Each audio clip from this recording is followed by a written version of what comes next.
సాధించుకున్నటువంటి ఈ విశాఖ స్టీల్ ప్లాంట్ని మరి ఈ రోజున ఒక ముఖ్యమంత్రి హోదాలో చంద్రబాబు నాయుడు గారు వైట్ ఎలిఫెంట్తో కంపేర్ చేసి ఎంత చిన్న చూపుతో మాట్లాడాడనేది దుర్మార్గమని తెలియజేస్తున్నా.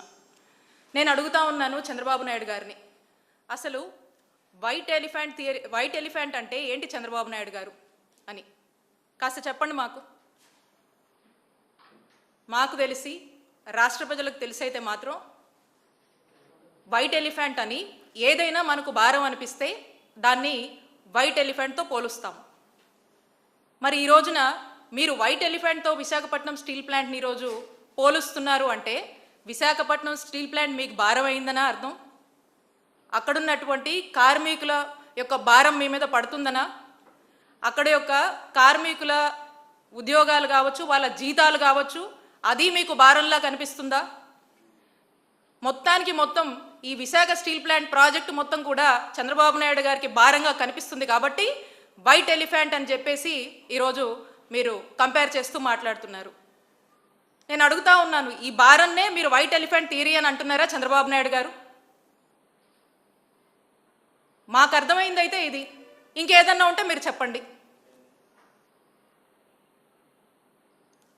ఎంతోమంది చెప్తూనే ఉంటారు, మనం కూడా చూస్తూనే ఉన్నాము. చంద్రబాబు నాయుడు గారి జర్నీ అంతా కూడా ఆయన ముఖ్యమంత్రి ఇన్ని సంవత్సరాల నుంచి 14 సంవత్సరాల నుంచి కూడా పరిపాలన పరంగా చూస్తూ ఉన్నాము. అందరికీ తెలుసు చంద్రబాబు నాయుడు గారి మైండ్ సెట్, ఆయన యొక్క ఫిలాసఫీ ప్రైవేటైజేషన్. ఇక ఒక ఫార్ములా ఎంచుకున్నారు, ప్రైవేటైజేషన్. ప్రతిదీ కూడా ఆయన అధికారంలోకి వస్తే, జనరల్గా ఏ ముఖ్యమంత్రి అయినా కూడా అధికారంలోకి వస్తే అక్కడ ఉన్నటువంటి ఆ గవర్నమెంట్ సెక్టార్ని, పబ్లిక్ సెక్టార్ని స్ట్రెంగ్తెన్ చేయాలి, ఆ పబ్లిక్ సెక్టార్ని బాగా చూసుకోవాలి, ఇంకా కావాల్సినటువంటి అన్ని విధాలుగా ఆ చక్కటి అడ్మినిస్ట్రేషన్ ఇవ్వాలి, ఉన్నటువంటి ఆ గవర్నమెంట్ సెక్టర్ని స్ట్రెంగ్తెన్ చేస్తూ ముందుకు వెళ్ళాలని చెప్పేసి అడ్మినిస్ట్రేషన్ ముందుకు వెళ్తుంది. కానీ చంద్రబాబు నాయుడు గారు అధికారంలోకి వస్తే మాత్రం అది చాలా డిఫరెంట్గా ఉంటుంది, రివర్స్గా ఉంటుందనే చెప్పాలి. ఎందుకనంటే ఆయన పబ్లిక్ సెక్టర్ని కిల్ చేయాలి, పబ్లిక్ సెక్టర్ని చంపేయాలి, ప్రైవేట్ సెక్టర్ని ఎంకరేజ్ చేయాలి. ఇది చంద్రబాబు నాయుడు గారి ఫిలాసఫీ. అందుకే అంటా ఉన్నాను, చంద్రబాబు నాయుడు గారి నైజం ఎప్పుడు కూడా ఈ ప్రైవేటైజేషన్ అనేటువంటి ఒక ఫార్ములాలో ముందుకు వెళ్తూ ఉంటారు. అదే మనం ఇక్కడ కూడా చూస్తూ ఉన్నాము. ఎందుకంటే చంద్రబాబు నాయుడు గారు అనే వ్యక్తి he's pro private, not pro poor. ఎందుకని అంటున్నా అంటే ఎప్పుడైనా వారి మాటల్లో మనం చూస్తూ ఉంటాము, నేను సంపద సృష్టిస్తా అంటారు. సంపద సృష్టించడం అంటే ఏంటి? ఇక్కడ ఉన్నటువంటి ఈ పేదవాళ్ళని కావచ్చు, రైతులను కావచ్చు, మరి ప్రభుత్వ రంగంలో ఉన్నటువంటి అన్ని డెవలప్మెంట్స్ని కావచ్చు, అన్నీ కూడా ఏదైతే ఈ ప్రజల తాలూకా ఆస్తులు, ప్రభుత్వంలోని ఆస్తులన్నీ కూడా ప్రైవేట్ వాళ్ళకు అప్పచెప్పడము, వాళ్ళు సొమ్ము చేసుకోవడం అనేదే సంపద సృష్టించడం. చంద్రబాబు నాయుడు గారి ఉద్దేశం అదే. ఇక మాట్లాడితే అంటారు, నేను పేదరిక నిర్మూలన కోసం పనిచేస్తానని అంటూ ఉంటారు చంద్రబాబు నాయుడు గారు. పేదరిక నిర్మూలన కోసం కాదు, పేదలనే నిర్మూలించేందుకు చంద్రబాబు నాయుడు గారు పనిచేస్తారు. అదే మనకు స్పష్టంగా అర్థమవుతుంటుంది. ఇక ఇప్పటి పరిస్థితి ఏంటి, ఈ రాష్ట్ర పరిస్థితి ఏంటి అనేది పక్కన పెట్టి చంద్రబాబు నాయుడు గారు ఎప్పుడు కూడా విజన్ 2047, 2057 అని చెప్పేసి ఇక ఏవో ఎలివేషన్లు వేసుకొని ఎక్కడ లేని ప్రజెంటేషన్లు అన్నీ తెచ్చి ఎప్పటి గురించో చెప్తాడు. ఈరోజు పరిస్థితి ఏంటి, ఈరోజు ఈ రాష్ట్రంలో పరిస్థితి ఏంటి, రాష్ట్రానికి అవసరమైనటువంటి ప్రాజెక్టులు ఏంటి, ఈ రాష్ట్ర ప్రజలకు ఏం కావాలి, రాష్ట్ర ప్రజల బాధలు ఏంటి, రాష్ట్ర ప్రజలకు కావాల్సినటువంటి అవసరాలు ఏంటి అనే దాని మీద ఏమాత్రం కూడా చంద్రబాబు నాయుడు గారికి చిత్తశుద్ధి ఉండదు. చంద్రబాబు నాయుడు గారికి ఇవేవి కూడా అవసరం లేనటువంటి అంశాలు. ఎంతసేపు ప్రైవేటైజేషన్ లేదా ఇక ప్రొజెక్టెడ్ విజన్ గురించి, వాటికి సంబంధించినటువంటి ఎలివేషన్ల గురించే ఆయన ఎంతసేపు కూడా ఫోకస్ చేస్తూ ముందుకు వెళ్ళటం మనం చూస్తూ ఉన్నాం. మేము అదే అడుగుతూ ఉన్నాము, ఇప్పుడున్నటువంటి ఈ విశాఖ స్టీల్ ప్లాంట్ ప్రైవేటైజేషన్ అనేటువంటి అంశం గురించి అసలు మీరు చెప్పగానే మీరు ఈ వైట్ ఎలిఫెంట్ అది ఇదని చెప్పేసి మీ ఇన్సైడ్ మీ మైండ్ సెట్లో ఉన్నటువంటి ప్రైవేటైజేషన్ని మీరు రబ్ చేసే పని చేస్తూ ఉన్నారు. అదే మాకు స్పష్టం అవుతా ఉంది. ఎందుకంటే మనము రీసెంట్గా చూసాము, సిఏఏ సమ్మిట్ ప్రెస్ మీట్లో చంద్రబాబు నాయుడు గారు ఏం మాట్లాడారో మనకు అర్థమవుతుంది. ఒకసారి ప్లే చేయమ్మా. నువ్వు ఇంట్లో పడుకొని పని చేయకపోతే ఎట్లయ్యా? గుర్తుపెట్టుకోవాలి, మీరందరూ కూడా ఏం తయారయ్యారంటే ఊరికే జీతాలు ఇస్తారా? పని చేయాలి కదా. ప్రతి ఒక్కసారి కేంద్రం రాష్ట్రం డబ్బులు ఇస్తుందా? మీరు కూడా గుర్తుపెట్టుకోవాలి, పని చేయాలి. పని చేయకపోతే ఎన్నిసార్లు గవర్నమెంట్ ఎక్కడైనా డబ్బులు తెచ్చిస్తామండి? ఇది ట్యాక్స్ పేయర్స్ మనీ కదా. ఇది ఎఫిషియన్సీ ఉండాల్సిన పని లేదా? ఆంధ్రుల హక్కు, విశాఖ ఉక్కు.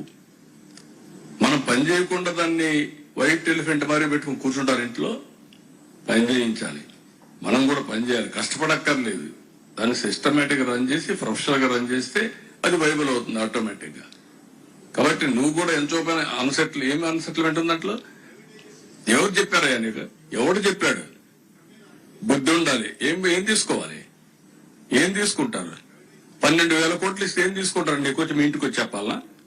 నేను ప్రైవేటైజ్ చేయని ఎన్ని గంటలు చెప్పాలి? తమాషాగా ఉంది మీకు. నేను కూడా చూస్తున్నాను, కొంతమందిని కావాలని ఏదో కలబెడతానే ఉండాలని కలబెడతా ఉంటారు. వాళ్ళకి ఏం పని లేదు. మొన్న ఇదే మరి నాకు అక్కడ ఒకటి జరిగింది. ఏ ఇండస్ట్రీ రానివ్వకుండా చేస్తే కెమికల్ ఫ్యాక్టరీలో పీడీ కింద పెట్టినాక అన్ని సెట్ అయిపోయినాయి. ఎత్తుపై లోపలేస్తే ఇంక డిస్టర్బెన్సీ లేదు, అన్ని ఇండస్ట్రీస్ బాగున్నాయి, రాష్ట్రం కూడా బాగుంది. మీరు కూడా ఇవన్నీ గుర్తుపెట్టుకోవాలి.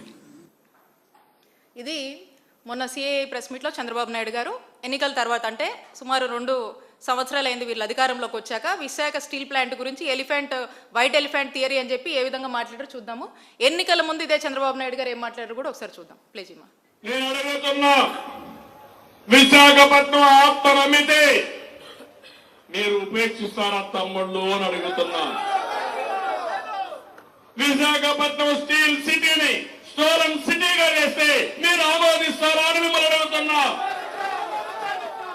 అందరం కలిసి కాపాడుకుంటామా లేదా అని అడుగుతున్నా. ఇప్పుడు చెప్పండి, కాపాడుకుంటాం కలిసి పోరాడతాం అందరం ఒకటవుతాం, సంఘటన శక్తిగా తయారవుతాం. విశాఖపట్నం ఉక్కు అనేది మన ఆత్మ. విశాఖ ఉక్కు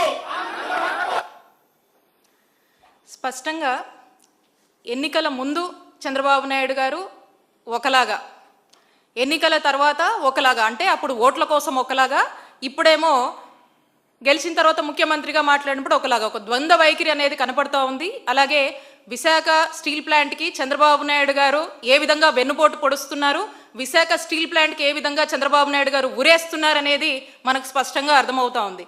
ఎందుకంటే మనం ఈ రెండిట్లో మనం చూసాము, వారు ఏం మాట్లాడుతూ ఉన్నారు.